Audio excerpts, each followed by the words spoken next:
Bom dia, seus lindos, tudo bem com vocês? E aí, como é que tá esse friozinho, manhã fria, com chuva, né? A maior parte do Brasil aí registrando recorde de temperatura. Ah, eu acho que esse fim de semana foi o fim de semana mais quente no Brasil aí, no geral, né, na média. E a gente aí nesse friozinho, gostoso para poder ficar deitadinho, dormindo. Mas vamos lá, que a gente tem um pouquinho de coisa para fazer hoje. Então, olha só, galera. É, Continuando aquele capítulo que eu comentei na aula passada, né, o capítulo 21, então indo aqui na página 2, né, a página um fala um pouco ali sobre energia, conceito dela no nosso dia a dia, e aqui a gente vai começar a falar sobre essa ideia de trabalho de uma força, tá? Então o que é uma força, né? Na física ali uma força, quando a gente está falando de alguma força, alguma coisa que tem capacidade de mudar a inércia de um corpo, né, de uma forma mais conceitual assim. Mas o que seria essa inércia? A inércia, galera, a gente fala lá nas leis de Newton, tá? Daqui a pouco a gente vai falar um pouco delas, daqui a pouco assim, né, nas próximas aulas, mas a gente tem três leis de Newton e a primeira lei a gente chama de lei da inércia, né? A inércia, o que acontece? É a tendência que um corpo tem a manter seu estado inicial, seu estado atual, né? Então, se o objeto está parado e não tem nada, nenhuma força atuando sobre ele, a tendência é que esse objeto permaneça parado, ou não tem nenhuma força resultante, melhor dizendo. Como assim uma força resultante? Pensa qualquer coisa que está em cima sobre sua mesa aí agora, né, sobre no chão, sua cama, uma cadeira. O que acontece? A cama, por exemplo, ela não está nem subindo, nem descendo, nem indo para a direita, para a esquerda, para frente, para trás, não está indo para lugar nenhum, ela está paradinha. Mas tem a força peso puxando ela para baixo, ela tem um contato com a superfície, né, com o chão, e o chão devolve essa força, que a gente vai falar lá na frente, que é ação e reação, né? A força peso está puxando essa cama para baixo, a cama exerce uma compressão no chão, e o chão devolve essa compressão com uma força para cima, que a gente vai chamar de força normal. Então você tem uma força que puxa essa cama para baixo, você tem uma cama que empurra essa cama para cima. Uma força que empurra essa cama para cima, beleza? Então você tem duas forças atuando na cama e mesmo assim ela continua em repouso, ela continua parada, sem se movimentar, sem mudar o estado o estado inicial dela. Então isso que é inércia. Quando você tem força resultante igual a zero, por mais que tenham várias forças atuando sobre o corpo, se as duas forças se anulam, que é esse caso, né, uma força puxando essa cama para baixo, a força peso, e uma força normal empurrando ela para cima, elas são iguais e elas se anulam. E ela se anulando, esse objeto permanece em repouso. Então, quando ela se anula, a gente fala que a força resultante sobre ela é zero. Não quer dizer que não tem nenhuma força atuando sobre ela, mas a resultante é zero. E aí, esse objeto, a cama, ela mantém a posição inicial dela, o estado inicial dela, que é em repouso. Beleza? Agora, se o objeto estiver movimentando e a força resultante sobre ele for zero, esse objeto vai continuar se movimentando, só que com velocidade constante. Quem é responsável pela mudança de velocidade, né, que é gerar uma aceleração, já estudou ali a aceleração, que é a mudança de velocidade, quem é responsável por gerar essa aceleração é uma força resultante. E essa força resultante vai estar lá na segunda lei de Newton. A gente vai ver uma equação onde a força resultante tem uma relação com a aceleração. Beleza? Então, a gente vai começar a falar aqui, está falando de trabalho de uma força, a gente tem alguns conceitos iniciais aí sobre essa parte de leis de Newton, tá? Mas depois a gente vai voltar e falar melhor sobre isso. Então a inércia de um corpo, galera, é essa tendência que ele tem de permanecer. Não sei se vocês já fizeram esse tipo de piada ou já ouviram, né? Alguém tá deitado, tá sentado, tipo assim, tá difícil sair da inércia aqui, a pessoa tá com preguiça, né? E fala que tá difícil sair da inércia. A dificuldade é essa, né? De você estar lá em repouso, estar lá parado, e você tem que sair desse repouso. Então você tem que aplicar uma força resultante para você se levantar, para você se movimentar, enfim, né? Então, quando você tem uma força resultante nula, você vai ter a inércia, né? Você vai ter um objeto que está em repouso permanecendo em repouso, e o objeto que está em movimento, ele permanece em movimento, só que com velocidade constante, né? Quando você tem força resultante igual a zero. Beleza? Mas quando você não tem força resultante igual a zero, você tem uma força resultante diferente de zero, aí você vai ter uma aceleração. E aí você tendo uma aceleração, né, você vai ter uma mudança de velocidade. Beleza? Então é basicamente isso, a segunda lei fala isso, né? Quando a força resultante é zero, você não tem alteração na velocidade, no vetor velocidade. E quando você tem uma força resultante diferente de zero, você vai ter uma alteração no vetor velocidade. A primeira lei é a inércia, que é a tendência do objeto permanecer em repouso ou em movimento com velocidade constante.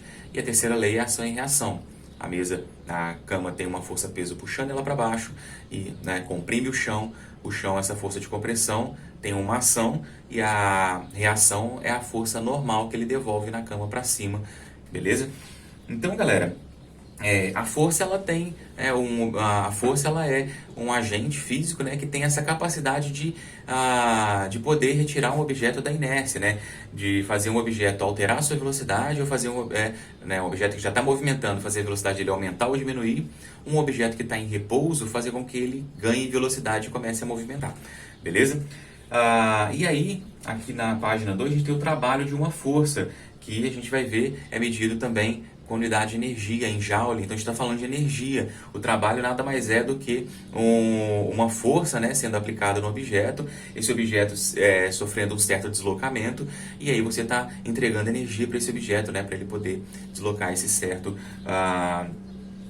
comprimento. E aí você está entregando energia para esse objeto. Então, aqui, ó, quando a gente fala de trabalho de uma força, a equação para o trabalho, né, que vai aparecer para a gente é essa aqui, ó, trabalho de uma força constante, tá? Se a força não for constante, a gente tem outras formas de calcular, não é por equação, vai ser por gráfico, né? Ele vai te dar um gráfico mostrando a força ali variável e aí a gente calcula. Mas vamos falar primeiro do trabalho de uma força constante. Então, ó, a letrinha que a gente vai usar é o tal, essa letrinha aqui, tá? O nosso livro, se eu não me engano, também usa essa letrinha. Ele usa, é um pouquinho diferente, ele escreve assim, ó. Beleza?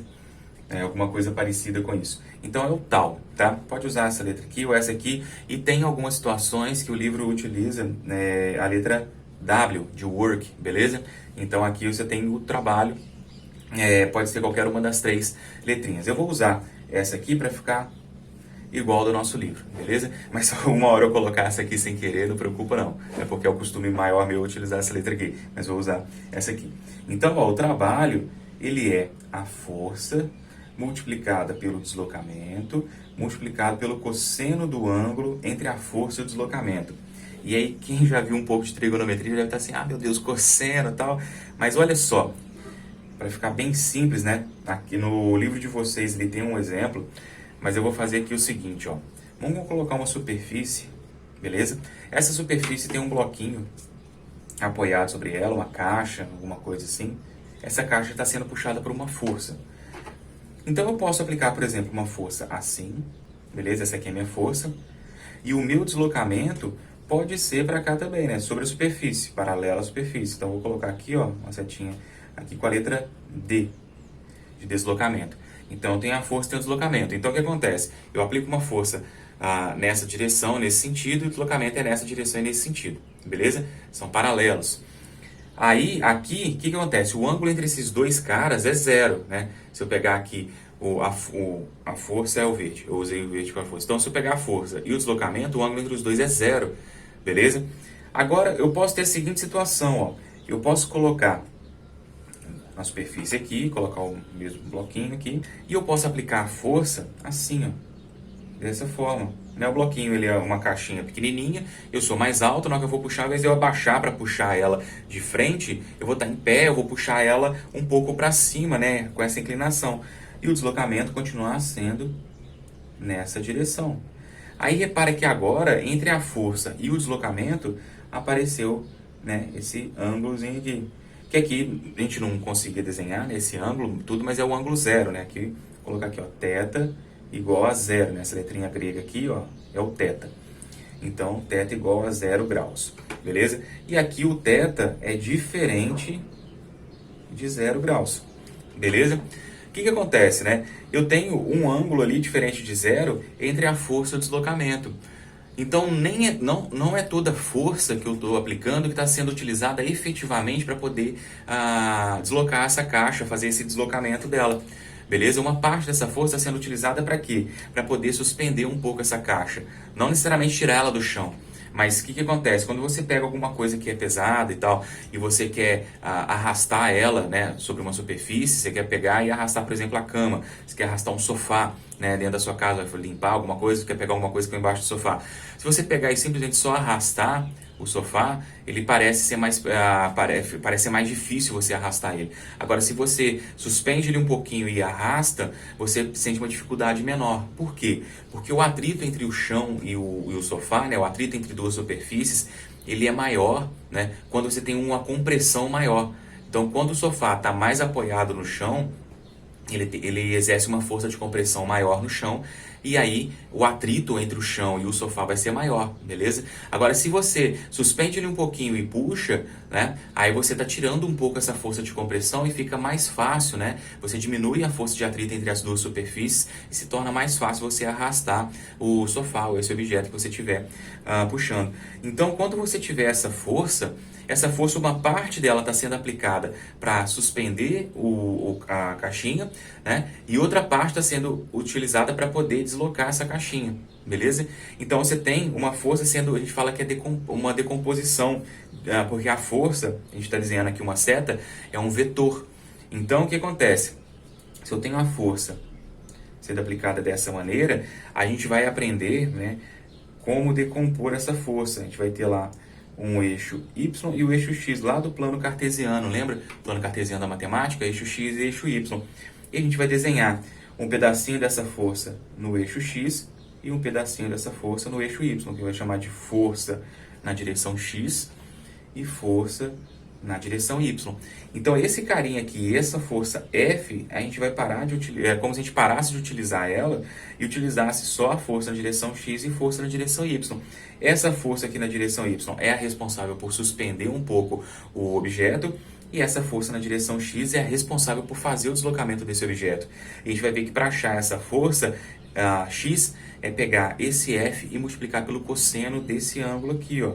Repara que é muito parecido com o que está acontecendo aqui. Beleza? Então a gente vai pegar, para achar o que a gente está fazendo aqui, pegando essa força F, multiplicando pelo cosseno desse ângulo θ, é exatamente achar essa componente da força que a gente chama, né? Essa força Fx aqui, que é a responsável pelo deslocamento da caixa.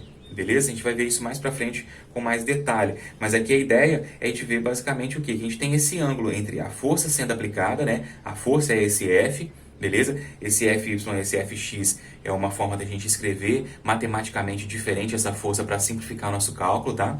A nossa força é a força F e ela tem esse certo ângulo aqui com deslocamento. Então por isso que aparece esse F vezes D vezes o cosseno do ângulo θ, beleza? E como é que a gente acha esse cosseno? Esse cosseno é tabelado, galera. A gente tem formas de calcular a partir de triângulos, né? Se você pega um triângulo retângulo, né? Eu tenho um triângulo retângulo aqui, ó. O que é um triângulo retângulo? É um triângulo que tem um dos lados dele igual a 90 graus, beleza? Então, se eu pegar esse triângulo retângulo e pegasse esse ângulo aqui, por exemplo, esse ângulo θ, se eu falasse para você, por exemplo, que esse lado aqui vale 5, e esse lado aqui vale 8, e esse lado aqui vale 6, você conseguiria calcular o cosseno e o seno desse ângulo, porque o cosseno e o seno é definido a partir do triângulo aqui, cateto oposto, sobre hipotenusa e tal, então você consegue calcular com esses valores. Então pode aparecer situações onde você tem um triângulo e você calcula o valor do cosseno, mas você tem uma tabela, né? Você tem uma tabela que aí a gente pode ou usar a calculadora consegue te dar o valor certinho, você consegue pegar uma tabela, tá? Mas no geral a gente tem uma tabelinha falando os valores de cosseno e os valores de seno e de tangente, enfim. Então aqui, ó, o cosseno do ângulo zero, né, que é esse caso aqui, o cosseno, vou colocar aqui, ó, o cosseno do ângulo 0 graus, então, ó, é o cosseno do ângulo θ. Se meu θ é igual a zero, fica cosseno de zero, beleza? O cosseno de 0 graus vale 1, não tem unidade nem nada, é adimensional que a gente fala, não tem dimensão, não tem unidade. Então, o cosseno de 0 vale 1. Beleza? Então, nessa situação aqui, eu iria fazer força vezes deslocamento vezes 1. No lugar do cosseno do ângulo θ, se o θ é 0, o cosseno de 0 graus vale 1. Então, vai ficar força vezes deslocamento vezes 1. Tá? Nesse caso, se o θ for diferente, né? Vamos colocar aqui, ó, por exemplo, se o θ for igual a 30 graus, você vai colocar cosseno de 30 graus. Beleza? E o cosseno de 30 graus vale... o seno vale meio, o cosseno vale... Vou colocar aqui, ó, raiz de 3 sobre 2, que é igual a aproximadamente 0,86, 0,87 aproximadamente, tá? Então esse aqui é um valor que é tabelado. O valor correto, né, exato, é raiz de 3 sobre 2. Só que como a raiz de 3 é um número irracional, quando você pega um número irracional e divide por 2 aqui, ele vai continuar sendo um número irracional. Então por isso que é aproximado. Eu acho que dá 0,8, 6, 7, mais um monte de número lá. Então aproximado é 8,87. Ó, 0,87. Beleza? É um valor aproximado desse ângulo. Então, se você tivesse uma situação onde o ângulo fosse de 30 graus, no lugar aqui do cosseno de θ, como θ vale 30 graus, você ia colocar o cosseno de 30, que é aproximadamente 0,87, ou raiz de 3 sobre 2, tá? Pode utilizar também o raiz de 3 sobre 2. Beleza, galera? Então essa aqui é a ideia ali do cosseno. Então não precisa desesperar e achar que é uma coisa muito difícil não, porque o cosseno normalmente ele é dado, o valor dele é dado, ou vai ter alguma forma de você calcular, talvez por um triângulo, e a gente vai vendo pouco a pouco como é feito isso, tá? Então, ó, o trabalho de uma força constante é dado por essa equação. Força vezes deslocamento vezes o cosseno do ângulo θ, onde esse ângulo é o ângulo entre a força e o deslocamento. Se esse ângulo for zero, o cosseno de zero é igual a 1. Se esse ângulo for diferente de zero, a gente vai conseguir achar com uma tabelinha. O zero também está na tabela, tá? Só que é um valor que a gente costuma guardar, né? Mais fácil, que a gente utiliza bastante. E tem uma situação também que eu vou comentar aqui rapidamente, que é a situação onde você aplica uma força no sentido oposto do deslocamento. Uma força, a força para um sentido, considera essa aqui como a pontinha da seta, né? A pontinha da caneta, a força para um sentido, né? E o deslocamento para outro sentido. Você tem um ângulo de 180 graus. Né? Se você pegar daqui, fizer a volta completa até a outra caneta aqui, você vai ter um ângulo de 180 graus. Beleza? Então, nessa situação aqui, ó, o meu ângulo θ vale 180 graus. Beleza? E 180 graus, o cosseno de 180 graus é igual a menos 1. Beleza? Então vai ficar um trabalho negativo, vai aparecer força de deslocamento multiplicado por menos 1. Quando você multiplica um número por menos 1, você está fazendo, na verdade, transformar ele de um número positivo para um número negativo. Ou de um número negativo para um número positivo, né? Então, se ele é negativo multiplicado por menos 1, ele vira um número positivo. Se ele é um número positivo multiplicado por menos 1, ele vira um número negativo. Então, isso aqui, o que acontece? Ah, professor, mas como assim? Ele desloca para um lado e a força aparece para outro. Por exemplo, um carro freando, né? Quando você freia um carro, ele está movimentando numa direção. Quando você aperta o freio, o que acontece? A roda, o atrito dela com o chão, gera uma força no sentido oposto. E essa força no sentido oposto faz a velocidade diminuir. Então, quando você faz uma força no sentido oposto ao movimento, uma força resultante no sentido oposto ao movimento, você diminui a velocidade. Quando você faz uma força resultante a favor do movimento, você aumenta a velocidade. Beleza? Então aqui você tem essa situação onde o ângulo é 180 e o cosseno de 180 é menos 1. Então você aparece uma força negativa no sentido oposto, né? Força negativa, né? Que faz você diminuir a velocidade de movimento. Tá? Então esse bloquinho pode estar movimentando para um lado e você faz a força no sentido oposto, você faz esse bloquinho diminuir a velocidade dele até parar, né? E se a força continuar e for suficiente ali, ela vai fazer o objeto inverter o sentido de movimento. Ele está movimentando para um lado e vai para o outro. Por exemplo, quando a gente fazia lançamento vertical para cima, você tem o peso fazendo a força para baixo, o objeto movimentando para cima. Então você tem uma força no sentido oposto, você tem um trabalho negativo ali, beleza? Então o que acontece? O deslocamento para cima, força-peso para baixo, você fazendo o objeto diminuir a velocidade até ele parar e voltar o movimento dele. Aí quando ele descia, a força-peso para baixo, né? E o deslocamento para baixo. Você tinha um trabalho positivo, né? E fazer a velocidade dele aumentar. Beleza, galera? E por último, né? Não sei se eu tinha falado que esse aqui já era por último, mas por último a gente tem a situação, é o quê? Você tem a situação onde você tem o caixote, né? Uma caixinha aqui, deixa eu colocar uma divisorinha aqui, ó. Então você tem uma caixinha. O que acontece? A caixinha eu colocar ela deslocando também para cá, só que agora você aplica uma força na perpendicular, fazendo um ângulo de 90 graus. Beleza? Então tem um ângulo de 90 graus entre a força e o deslocamento. Ó. Se fizer aqui a força e a força e o deslocamento, né? Você vai ter um ângulo de 90 graus entre os dois aqui, ó. Beleza? Então, quando o ângulo entre a força e o deslocamento, o ângulo θ, vale 90 graus, o que acontece? O cosseno de 90 graus vale 0. Beleza? Se for assim, ó, deslocamento para cá e a força para cima, né, a gente começar a contar o ângulo daqui para cá, eu eu vou ter, né, daqui para cá 90. Então aqui eu tenho o ângulo, né, 90 graus, o cosseno de 90 é zero. Se você tiver a força para baixo e mantiver essa forma de olhar o ângulo, né, daqui para cá, você vai ter 270. 270 graus também vai ser, o cosseno vai ser zero. Então, independente de ser perpendicular para baixo ou perpendicular para cima, o cosseno sempre vai dar zero, tá? Então, se o cosseno de 90 graus dá zero, isso significa que eu vou pegar e multiplicar a força vezes o deslocamento por zero. E quando você multiplica qualquer coisa por zero, dá zero. Então, nesse caso aqui, meu trabalho ele é igual a zero, tá?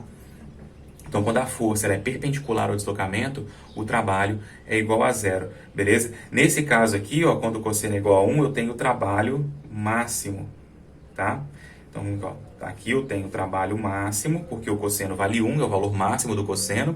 E aqui eu tenho o valor mínimo, o trabalho mínimo, que é zero. Beleza, galera? Então, quando o cosseno de 90, quando o ângulo for 90, eu tenho o trabalho igual a zero.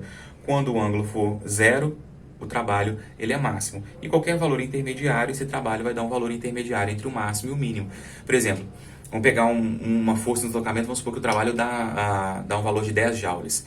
Então, se ele dá um valor de 10 joules no máximo, que seria o quê? Uma força, por exemplo, de 10 newtons aplicado no objeto, ele desloca por 1 metro. Então, ficaria 10 vezes 1, dá 10.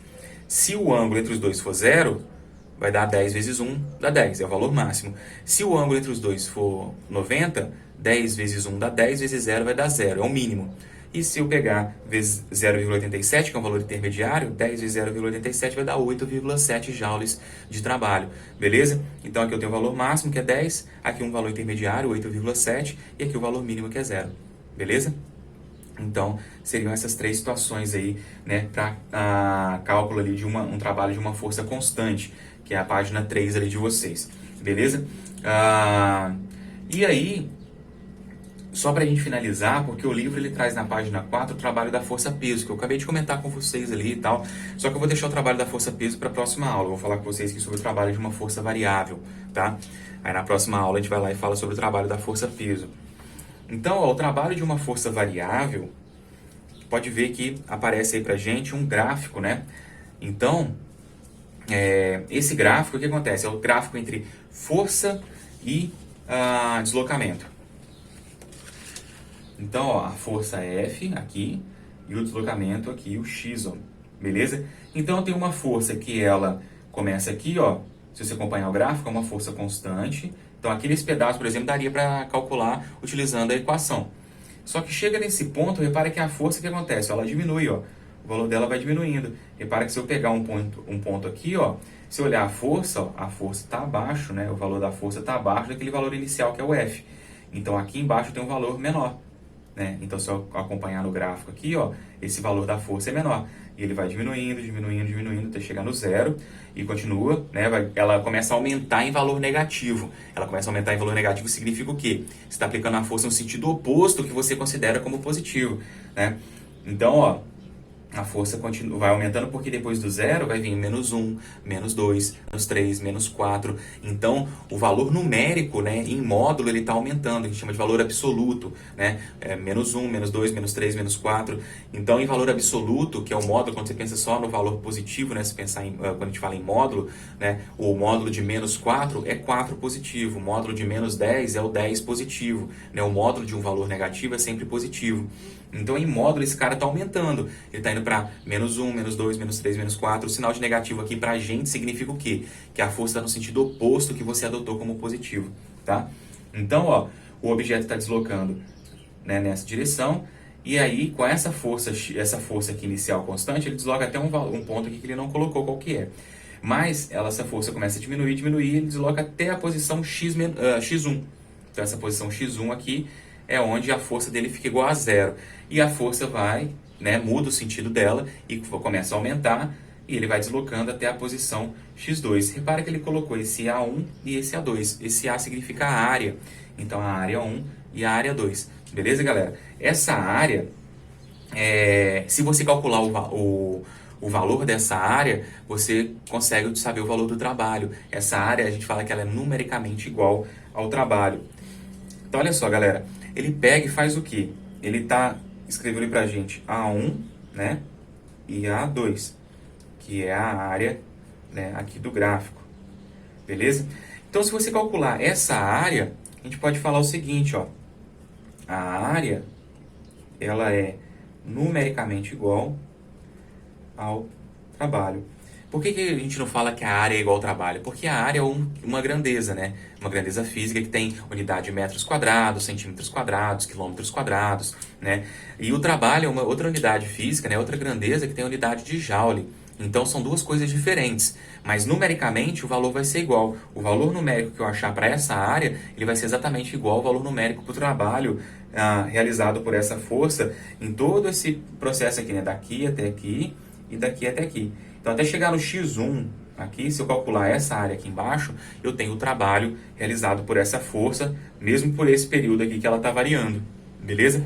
Então, o trabalho de uma força variável sempre vai ter um gráfico para vocês. Então, todo exercício com trabalho de força, que tem uma força variável e pede o trabalho, vai te dar um gráfico, vai pedir para você construir o gráfico para poder calcular. Então, aqui, ó, nesse caso, olha só, essa figura geométrica aqui é o trapézio, né? Então, eu teria essa figura aqui, ó. Então, aqui eu tenho essa base aqui. Se você olhar, o tamanho dela é x1, né? Porque aqui é o 0. Então, vai de 0 até x1. Então, aqui seria x1. Esse valor aqui ele não me fala, né? Mas o exercício ele vai ter que te falar. Vamos colocar um valor aqui, ó, x, por exemplo. Beleza? E aqui é o tamanho da força, né? 0 até F. Aqui é a minha força. Então, se essa força vale, por exemplo, 100, aqui seria 100. Beleza? Se a daqui até aqui, que ele não falou, vamos supor que é um x igual a 5, e dali até ali é um x igual a 10, por exemplo. Beleza? Então, só para dar um exemplo aqui. Como é que calcula a área do trapézio? É igual base menor mais base maior vezes a altura dividido por 2. Quem que é minha base menor? É esse carinha aqui, ó.